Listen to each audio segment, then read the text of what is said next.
ከወደ ትግራይ የሚሰማው ጉዳይ ለጆሮ የሚከብድ ሆኗል። ህወሓት ከክረምት በኋላ ለሚደረገው ጦርነት እየተዘጋጀ ስለመሆኑ አዳዲስ መረጃዎች እየወጡ ነው። አርሚ 7 ደግሞ አሁን በዓለም አቀፍ ደረጃ መነጋገሪያ የሆነ አነጋጋሪ ምስጢር ወጥቶበታል። የህወሓት ክንፍ የሆነው ቲዲኤፍ በእነ ደብረጽዮን እጅ መውደቁ የአደባባይ ምስጢር ሆኗል። ቲዲኤፍ በትግራይ ከ13 ዓመት ጀምሮ ያሉ ወጣቶችን ወደ ውትድርና ማሰለፍ መጀመሩ በሰበር ሲሰማ የአሜሪካ መንግስት የህወሓት ኃይሎች አዲስ ማዕቀብ እንዲዘንብባቸው ወስኗል። ከዋግነር እስከ አርሚ 7 ከሻዕቢያ እስከ መከላከያ ጦር ግንባር ለይተው የተሰለፉት ትግራይ ወቅታዊ ሁኔታም እጅግ አስፈሪ ሆኖባታል። ይህን ጉዳይ እናነሳለን። አብራችሁን ቆዩ። በሰሜን ኢትዮጵያ እየነፈሰ ያለው ንፋስ እጅግ አሳሳቢ ሆኗል። ከህወሓት ጋር የተገናኘው የትግራይ መከላከያ ኃይል ቲዲኤፍ በዓለም አቀፍ መድረክ ከፍተኛ ትኩረትን ስቧል። ይሁንና ይህ ትኩረት የተሰጠው የአሜሪካ የሴኔት ዋና ረቂቅ አዋጅ ውስጥም ከዓለማችን እጅግ መጥፎ ስሞች ካላቸው መንግስታዊ ካልሆኑ የታጠቁ ቡድኖች ጋር አብሮ በተያያዘ ተዋናይነቱ ነው ተብሏል። 2026 አጋማሽ ላይ በሁለቱ ፓርቲዎች ድጋፍ በሴኔት ውስጥም እየገፋ የመጣው በሱዳን ሰላም አዋጅ የተሰኘው ይህ ህግም የዓለም አቀፍ ደረጃ የትግራይ መከላከያ ኃይልና አርሚ 7 ተብሎ የሚጠራውን የጦር ክፍል በሱዳን አውዳሚ የእርስ በርስ ጦርነት ውስጥም ግፍና በደሎች ማቀላጠፍ በመደገፍ ወይም ለግጭት መባባስ አስተዋጽኦ በማድረግ በሚል በተባለው ሚና ምክንያትም ለብቻው ነጥሎ ለምርመራና ለክትትል እንዲጋለጡ አድርጓል። ይህ ክስተት በትግራይ ክልል ውስጥ እድሜያቸው 15 ዓመት የሆኑ ህጻናትን ጨምሮ ከከፍተኛ ሁኔታ የሚካሄደውን አስገዳጅ የቅጥር ዘመቻ በተመለከተ ከወጡ አዳዲስ ዘገባዎች ጋር ተዳምሮ በአፍሪካ ቀንድ ላይ ከፍተኛ ድንጋጤ ፈጥሯል። ይህም ኢትዮጵያን፣ ኤርትራና ሱዳንን ጨምሮ ከነሱ ባሻገር ያሉ ሀገራትም ሊያወድም የሚችል አዲስና ሁሉን አቀፍ ግጭት እንደገና የመቀስቀስ ስጋትን ፈጥሯል። ውጥረቱ እየገነፈለ ባለበት በዚህ ወቅት ላይ ሙሉ በትግራይ የሚገኙ ማህበረሰቦች በፍርሃት ድባብ ውስጥ እየኖሩ ይገኛሉ። የትግራይ መከላከያ ኃይል የደንብ ልብስ የለበሱ የታጠቁ ሰዎች የሌሊት ወረራዎችን፣ የመንገድ ላይ አሰሳዎችን እንዲሁም ርቀት የሚገኙ የወርቅ ማዕድን ማውጫዎች ላይ ዘመቻዎችን እያካሄዱ ነው። ቤተሰቦች የተበታተኑ ነው። ወጣቶችና ታዳጊ ወንዶችም ተለቅመው ወደ ወታደራዊ ማሰልጠኛ ካምፖች እየገቡና እየጠፉ ነው። በዚህ ድርጊት ምክንያትም ዓለም አቀፍ ሰብአዊ መብት ተሟጋቾችና ተመልካቾችም የማስጠንቀቂያቸውን ከምን ጊዜውም በላይ በከፍተኛ ድምጽ እያሰሙ ይገኛሉ። የሰብአዊ መብት ተሟጋቹ ሂውማን ራይትስ ዎችም ዛሬ ባወጣው መግለጫ በትግራይ ክልል ባለስልጣናት ሰላማዊ ሰዎችን በኃይል ለመመልመል የሚካሄደው ስልታዊና በደል የተመላበት ዘመቻ በዝርዝር የሚያሳይ አስደንጋጭ ዘገባን ይፋ አድርጓል። ቢያንስ ከሚያዝያ ወር ጀምሮ የአካባቢው ባለስልጣናትና የትግራይ መከላከያ ኃይል አባላት ወንዶችና ታዳጊ ወንዶችን ከመንገዶች፣ ከአካባቢዎችና ከገበያዎች ብሎም ከቢሮዎች፣ ከመኖሪያ ቤቶችና ለክልሉ ወጣቶች ዋነኛ የኢኮኖሚ መተዳደሪያ ከሆኑት ባህላዊ የወርቅ ማዕድን ማውጫ ቦታዎች ሳይቀር በኃይል እያፈሱና እያፈኑ ይገኛሉ።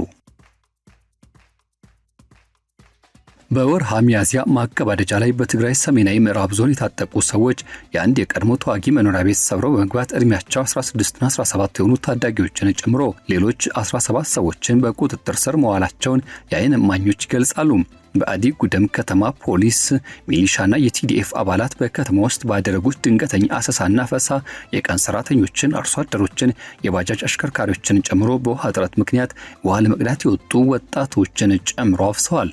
ለማምለጥ የሞከረ አንድ የጋሪ ባለቤት ራሱን እስኪስት ድረስ በዱላ ተደብድቧል። በመካከለኛው ትግራይ ቆላ ተንቤን አቅራቢያ በሚገኘው የወርቅ ማዕድን ማውጫ ቦታ ላይ ፖሊስና የትግራይ መከላከያ ኃይል ግንቦት 22 ቀን መሬቱ ለኢንቨስትመንት ይፈልጋል በሚል ምክንያት ስራዎችን አቁመው ነበር።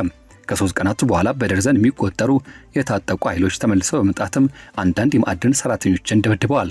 ከዚያም በየወረዳቸው በመለየት ለወታደራዊ አገልግሎት ወደሚወስዷቸው የጭነት መኪናዎች ውስጥ በኃይል እንዲገቡ ማድረግ ጭነዋቸዋል። ከአፈሳው ያመለጠ አንድ ስሙ እንደተገለጸው ከሆነም ወደ ፈጣን ተሽከርካሪዎች እንዲሳፈር ከመገደዳቸው በፊት ባልተጠናቀቀ ህንፃ ውስጥ ለሰዓታት ያህል ለረሃብና ለጥም ተዳርገው እንደነበር ተናግረዋል። ከጭነት መኪናው ላይ ዘሎ ለመውረድ የሞከረው ሌላ የማዕድን ሰራተኛ በመንገድ ላይ በጽኑ በመቁሰል ወድቆ እንደቀረ ተገልጿል።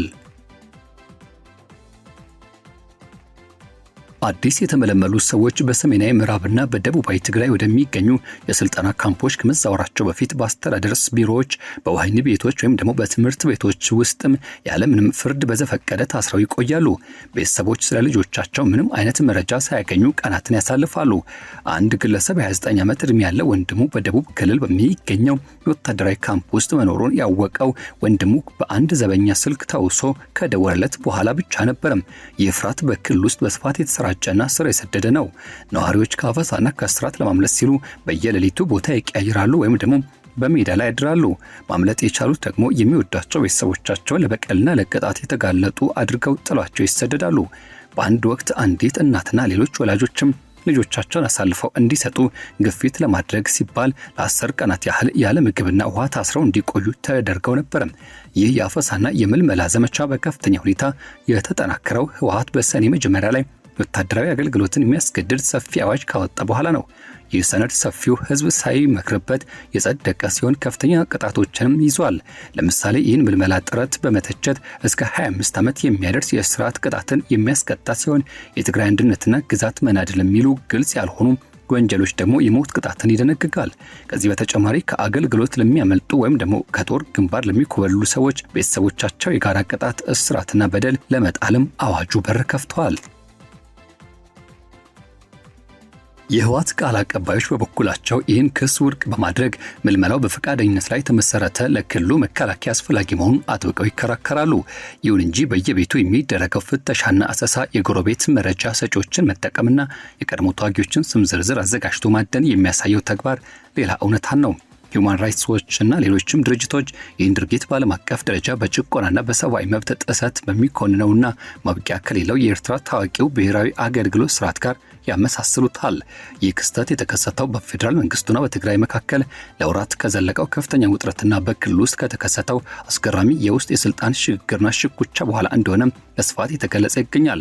የፕሪቶሪያ ሰላም ስምምነት ሰላምን እንዲሁም ትጥቅ መፍታትና መልሶ መገንባትን ያመጣል ተብሎ ትልቅ ተስፋ ተጥሎበት ነበር። ይሁን እንጂ ይህ ስምምነት በተቃራኒው በህወሓት ውስጥ ከባድ መከፋፈልና ስንጥቅን እንዳስከተለና እንደፈጠረ በስፋት ሲገለጽና ሲነገር ቆይቷል።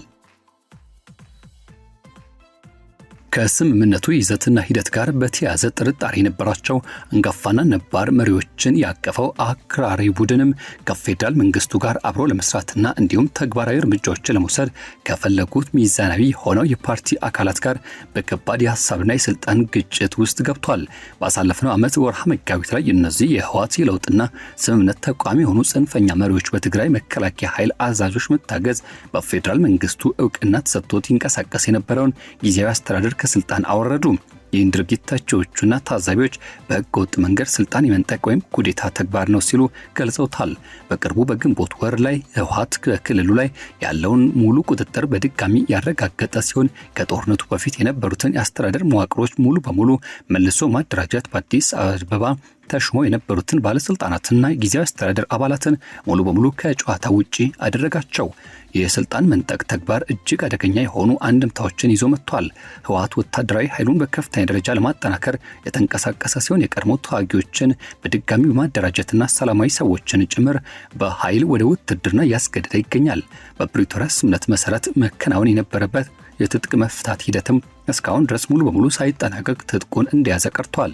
በተለይም በትግራይና በአማራ ኃይሎች መካከል ከፍተኛ የይገባኛል ጥያቄ የሚነሳበት ምዕራባዊ ትግራይ የሚገኙ አወዛጋቢ መሬቶች አሁን ድረስ በማንኛውም ጊዜ ግጭት ሊቀሰቀስባቸው የሚችሉ የውጥረት ማዕከላት ሆነው ቀጥለዋል። እንዲያውም ሆኖ በአሁኑ ወቅት ላይ በአንዳንድ አካባቢዎች ግጭቶች መገርሸት ጀምረዋል። በትግራይ ክልል ውስጥ የሚገኙ የውስጥ ድምጾች ከፍተኛ ስጋታቸውና ማስጠንቀቂያ መልእክቶቻቸውን እያሰሙ ይገኛሉ። የቀድሞ የክልሉ ባለስልጣናትና ታዋቂ ግለሰቦች ይህንን የህወሓት አዲስ አካሄድ ክልሉና ሀገሪቱን ወደ ሌላ አለመረጋጋት የሚያመራ ተግባር ነው ሲሉ ያወግዙታል። እነዚህ የውስጥ ድምጾች አክራሪዎቹንና መሪዎቹን ክልሉን በድጋሚ ወደ አውዳሚ ጦርነት የጎተቱት ነው ሲሉ በግልጽ በመተቸት ድምጻቸውን አሰምተዋል። የአውሮፓ ህብረት በበኩሉ በዚህ ጉዳይ ላይ ያለውን ጥልቅ ስጋት የገለጸ ሲሆን ህወሓት ከፌዴራል መንግስቱ ጎን ለጎን ትይዩ የሆኑ የአስተዳደር መዋቅሮችን መዘርጋቱና ዜጎችን በግዴታ እየመለመለ መገኘቱ የፕሪቶሪያን ሰላም ስምምነት በግልጽ የጣሰ ተግባር ነው ሲሉ ይኮንኑታል። ይህንን ቀውስ ይበልጥ ውስብስብና አደገኛ የሚያደርገው ጉዳይ ደግሞ የድንበር ተሻጋሪነቱ ባህሪ ነው። ከትግራይ መከላከያ ጉዳይ ጋር በተገናኘም በዋነኛነት ቀጥተኛ ቁርጠኝነት ያለውና አርሚ 7 ተብሎ የሚጠራው ይህ ቁርኝት ሂደት በሺዎች የሚቆጠሩ የትግራይ ተዋጊዎችን የያዘው የጦር ክፍል አሁን የአካባቢው ቀውስ ዋነኛ መሪ ሆኗል። እነዚህ ተዋጊዎች መካከል አብዛኞቹም በጦርነት ወቅት ሱዳን ሸሽተው የቀድሞ የኢትዮጵያ መከላከያ ሰራዊት አባላት እንደሆኑም ይነገራል። እነዚህ ኃይሎች በሱዳን የተካሄደ ባለው የእርስ በርስ ጦርነት ውስጥም የሱዳን መደበኛ ጦርን በመደገፍ ፈጥኖ ደራሽ ኃይሎችን በጋራ እየተዋጉ እንደሆነም በስፋት ይነገራል። እነዚህ ተዋጊዎች መቀመጫቸውን በምስራቅ ሱዳን በተለይም እንደ ገዳሪፍ ባሉ አካባቢዎች ላይ በማድረግ ወታደራዊ ስልጠናዎችን ሲወስዱና ዘመቻዎችን ሲያቀናጁ ቆይተዋል። ይህ የነሱ ተሳትፎ በዋሽንግተን ዲሲ የሚገኙ የፖለቲካ ውሳኔ ሰጪዎችን ትኩረት ሳይስብ አልቀረም። የአሜሪካ ሴኔት ያቀረበው በሱዳን የውጭ ጥቃትና እንዲሁም የግጭት መባባስን መከላከል አዋጅ የትግራይ መከላከያ ኃይል TDF እና አርሚ 7 በሱዳን ውስጥ የሚደረጉ አደገኛ እንቅስቃሴዎች ምክንያት ሊጣልባቸው የሚችለውን ማዕቀብ በአሸባሪነት የመፈረጅ እድልና ሌሎች ተያያዥ እርምጃዎችን ለመወሰን በምርመራና በግምገማ ዝርዝር ውስጥም ከሚገቡት መንግስታዊ ባልሆኑ የታጠቁ ኃይሎች መካከል በስም ጠቅሶ አስቀምጧቸዋል። የረቂቅ ሕግ በሁለቱ ፓርቲዎች ሪፐብሊካንና ዲሞክራት የሴኔት የውጭ ግንኙነት ኮሚቴ መሪዎችን ጨምሮ በቀረበው ሐሳብ መሰረት ዓላማው በሱዳን ውስጥ በ10 ሺዎች የሚቆጠሩ ሰዎችን ሕይወት በቀጠፈውና በሚሊዮን የሚቆጠሩትን ባፈናቀለው አውዳሚ ጦርነት ውስጥ የሚደረገውን የውጭ ሀገራትን የመንግስት ያልሆኑ ኃይሎችን ጣልቃ ገብነት ለመግታትና ለማስቆም ያለመ ነው። ረቂቅ ሕጉ በሱዳን ምድር ላይ ስለሚፈጸሙ ግፎች፣ ለተዋጊ ወገኖች ስለሚደረጉ ድጋፎች በዝርዝር ሪፖርት እንደሚያቀርብ የሚጠበቅና የሚጠይቅ ሲሆን እንደ ሀብት ማገድና የቪዛ እገዳ ያሉ ጠንካራ መሳሪያዎችንም ያካትታል። የአሜሪካ መንግስት TDF እና አርሚ 7 እንደ ዋግነር ግሩፕ በአሁኑ ወቅት ላይ አፍሪካ ኮርፕስ ተብሎ የሚጠራውና ከተለያዩ የሱዳን ታጣቂ ቡድኖች ጋር አብሮ በተመሳሳይ መዝገብ በማስፈር ዋሽንግተን እነዚህ ኃይሎች የሱዳን ግጭት በማራዘም ረገድ ያላቸውን ሚና ምን ያክል በጥብቅና በከፍተኛ ስጋት እየተከታተለ እንደሆነ ያሳየና ያረጋገጠ ክስተት ሆኖ ተቀምጧል።